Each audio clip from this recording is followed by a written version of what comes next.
Ballot के रुझान है, सरकारी कर्मचारियों के वोट हैं, सुरक्षा बलों के वोट हैं जो कि बिहार से बाहर तैनात हैं या सरकारी ड्यूटी कर रहे हैं, उनके वोट पोस्टल बैलेट के जरिए पहुंचे हैं या फिर इलेक्ट्रॉनिकली भी पहुंचे हैं, डिजिटल रूप से भी पहुंचे हैं। फिलहाल उन्हीं की काउंटिंग हो रही है। अभी 14 मिनट की गिनती हो चुकी है। महागठबंधन 29 सीटों पर आगे, एनडीए 25 पर आगे। लेकिन कुल मिलाकर सबसे बड़ी पार्टी की रेस को अगर आप देखेंगे, ब्रेकअप देखिए दोनों गठबंधनों का। महागठबंधन में आरजेडी 20 सीटों पर आगे, 20 सबसे बड़ी पार्टी बनने की रेस में एक बार फिर आरजेडी आगे, बीजेपी 13, जेडीयू 10। माना यह जा रहा था कि इस बार जेडीयू पहले से बढ़ेगी, पिछली बार 43 सीट पर आ गई थी। इस बार सबको लग रहा है, एग्जिट पोल भी कह रहे हैं कि जेडीयू गेन करेगी, लेकिन कुछ एग्जिट पोल ये शॉकिंग एक ट्रेंड भी दिखा रहे हैं कि बीजेपी की सीटें कम हो सकती हैं। आपको लगता है राजकिशोर तिवारी बीजेपी की सीटें कम हो सकती हैं? नहीं, बीजेपी की सीटें कम होने को मैं नहीं कह सकता, लेकिन निश्चित तौर पे मुझे ऐसा लग रहा है कि जेडीयू की सीटें काफी बढ़ने वाली हैं और जेडीयू अगर नंबर 1 पार्टी हो तो मुझे इसमें कोई बहुत आश्चर्य नहीं होगा। खेसारी लाल आगे चल रहे हैं, अपडेट आया छपरा से आरजेडी के खेसारी लाल यादव आगे चल रहे हैं और रघुनाथ से ओसामा साहब भी आगे चल रहे हैं। ओसामा का भी एक बहुत इंपॉर्टेंट फैक्टर होगा और एक संदेश देगा शीतल जी। बिल्कुल, एक एरिया में उनका बहुत प्रभाव है, सिवान और उसके चारों तरफ, और एक जनरल सेंटीमेंट जो माइनॉरिटी में है उसमें थोड़ी सी उनकी एक्सेप्टेंस है। हालांकि वो जहां से लड़ते हैं वहां उनको बहुत सारी अपर कास्ट जातियों का भी सपोर्ट हासिल रहा है, उनके पिता को भी, उनको भी मिलना चाहिए जैसा मुझे लगता है। तो ये एक फैक्टर है और वो एक नेगेटिव फैक्टर भी है कि उनका नाम लेके जो सत्तारूढ़ ग्रुप है उसने बहुत इस चुनाव में आलोचना भी की है, उन पुराने अतीत को याद दिलाते हुए। हालांकि ओसामा पे कोई बहुत केसेस वेसेस का मुझे डिटेल नहीं पता, लेकिन उनके पिता पर तो बहुत सारे मामले थे ही, तो वो सारा भी एक मुद्दा बना है। मुझे लगता है कि वो उनको जीतना चाहिए, वो जीत जाएंगे। ओके, 34-32 हो गया। ये आपको सर्विस वोटर में राजकिशोर इतनी ऐसे कड़े मुकाबले की उम्मीद थी? 34। अब एनडीए भी आगे हो गया। देखिए एनडीए आगे, अब जेडीयू 20 सीटों पर आगे है। जेडीयू बीजेपी से आगे 20 सीटों पर, बीजेपी 14, आरजेडी 25। यानी अभी भी 1, 2, 3 अगर आप देखेंगे, आरजेडी 1, जेडीयू 2, और बीजेपी 3। राजकिशोर नहीं, बिल्कुल मुझे लग रहा है, देखिए सबसे बड़ी पार्टी अगर आज भी आरजेडी हो तो उसमें आश्चर्य नहीं है, सबसे ज्यादा सीटें लड़ रही, दोनों 101 सीटें लड़ रहे हैं। लेकिन मैं फिर कह रहा हूं कि पिछली बार जो चिराग पासवान के लड़ने की वजह से जो नुकसान हुआ था नीतीश के प्रति पिछली बार मुझे एंटी इनकम्बेंसी दिखाई पड़ी थी 2020 में। इस बार नीतीश के प्रति बार बार मैं कह रहा हूं कि एक कृतज्ञता भाव था, एक थैंकफुल वहां पर जनता थी, कोई एंटी इनकम्बेंसी थी नहीं। तो मुझे वहां पर बहुत ज्यादा समस्या इस समय जेडीयू के लिए लग नहीं रही है। हाँ, आरजेडी चुनाव जैसा लड़ी, अभी जैसा संजीव कह रहे थे, मैं उनकी इस बात से सहमत हूं कि कांग्रेस कितना कॉम्प्लीमेंट कर पाती है, ये बहुत इंपॉर्टेंट है। परंतु यह भी सच है कि कांग्रेस को जो बात पंकज जी कहते रहे आपके शो में लगातार, कांग्रेस हारने वाली सीटें दे दी सारी, तो ये भी सच है, मतलब ये भी उनके साथ थोड़ा अन्यायपूर्ण चीजें रही। ओके, दरअसल उसमें डेडलॉक ऐसा बन गया था, कांग्रेस ज्यादा सीटें चाह ही रही थी, उसके बिना पीछे हटने को तैयार नहीं थी। आरजेडी ने कहा कि ठीक है, अगर चाहिए तो भैया ये ले लो। इसीलिए मामला वहां ऐसा फंसा कि ना इधर के रहे ना उधर के। और पर ये कंडीशन यही है, अगर ये हारते हैं और कांग्रेस वाकई खराब परफॉर्मेंस करती है तब ये बहस होगी। लेकिन फिलहाल जो शुरुआती रुझान है, सम्राट चौधरी पीछे हो गए।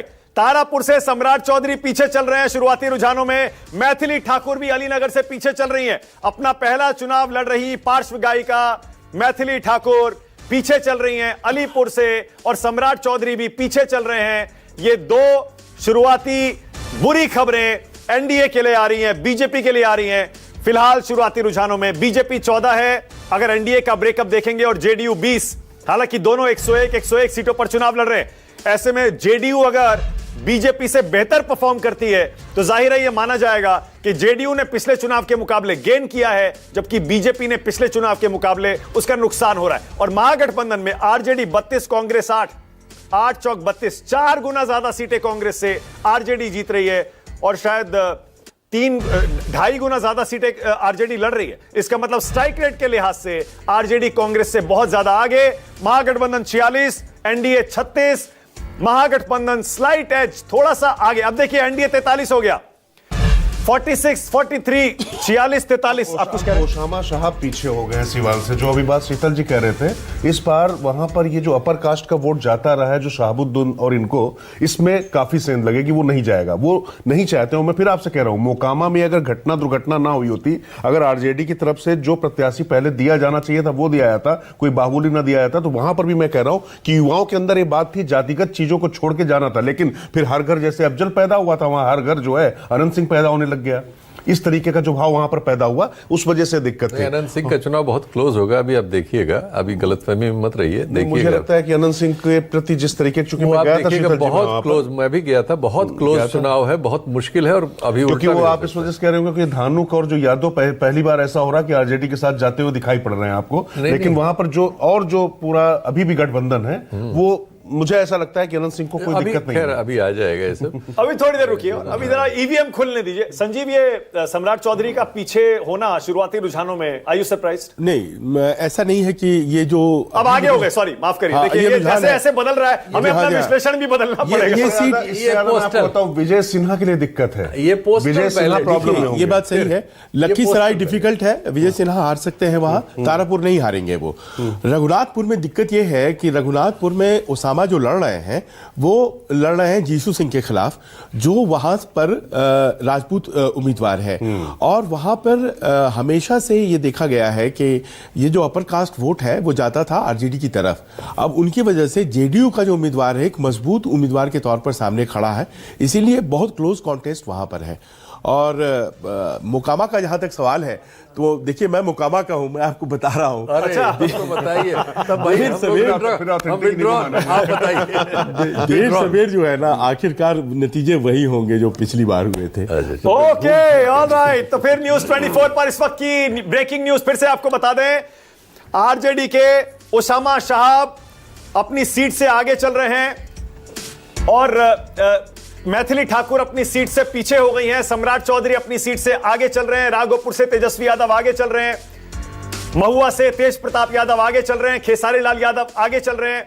तो ये जो शुरुआती अपडेट्स आ रही हैं, फिर से बता दूं, 8:21 हुए हैं। पोस्टल बैलेट की गिनती जारी है और शुरुआती रुझान ऐसा लग रहा है कि आरजेडी सबसे बड़ी पार्टी की रेस में आगे, लेकिन जेडीयू अब आरजेडी को कड़ी टक्कर देते हुए दिख रही है। लेकिन मुझे यह बीजेपी का 13 का आंकड़ा देखकर अब हैरानी हो रही है। क्या बीजेपी वाकई 101 में से, हालांकि सारी सीटों के रुझान नहीं होंगे, लेकिन फिर भी अगर सिर्फ 14 सीटों पर आगे है, जेडीयू 32 पर है, आरजेडी 36 पर है, ये राजकिशोर, ये नहीं, देखिए मैं हजम होती है बात? ये नहीं, देखिए बीजेपी ने जो टिकट वितरण किया है उसकी तुलना में जेडीयू का टिकट वितरण बहुत अच्छा था, ये सच है। और ये बात लगातार बार बार, मैं आपको याद होगा आपके शो में लगातार मैं बात कह रहा था, परंतु यहां पर अभी ये बहुत जल्दबाजी है। हाँ, क्योंकि नीतीश और मोदी और जो पूरा जो गठबंधन जिस तरीके से कॉम्बिनेशन चल रहा है, वो मैं फिर कह रहा हूं कि महागठबंधन के सामने जो सबसे बड़ी जो कमजोरी रही है लगातार, कि वो उस तरीके की एकजुटता और वो बूथ मैनेजमेंट वो नहीं दिखाई पड़े।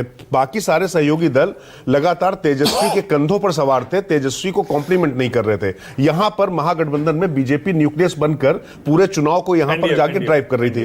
हाँ, एनडीए मतलब उसको ड्राइव कर रही थी। ओके, ऑलराइट, बेसिक फर्क। अब जरा ये आंकड़ा देखिए जरा, वाकई ये हैरान करने वाला आंकड़ा है। उधर आरजेडी और कांग्रेस में अगर इतना फर्क है, आरजेडी 38 है, कांग्रेस 12 है, समझ में आता है क्योंकि सीटों का भी फर्क है और आरजेडी कांग्रेस से बेहतर परफॉर्म करेगी स्ट्राइक रेट में, सबको ऐसा लग रहा था। लेकिन बीजेपी 14 और जेडीयू 32, क्या वाकई स्ट्राइक रेट्स में एनडीए में बीजेपी और जेडीयू में इतना फर्क रहने वाला है क्या?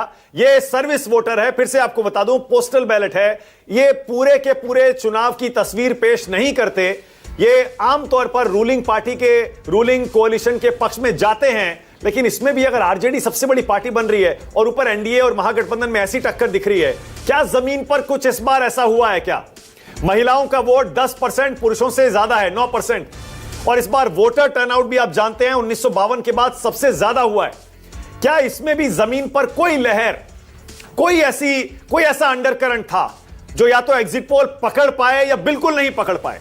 सारे के सारे एग्जिट पोल बोल रहे हैं एनडीए एक तरफा तरीके से सरकार बनाएगा, पर आज सही मायनों में तो शीतल जी, इन एग्जिट पोल्स की भी अग्नि परीक्षा है। नहीं, वो देखिए उस दिन भी हम लोगों की बात हो रही थी, ये एक बहुत क्लोज कॉन्टेस्ट है।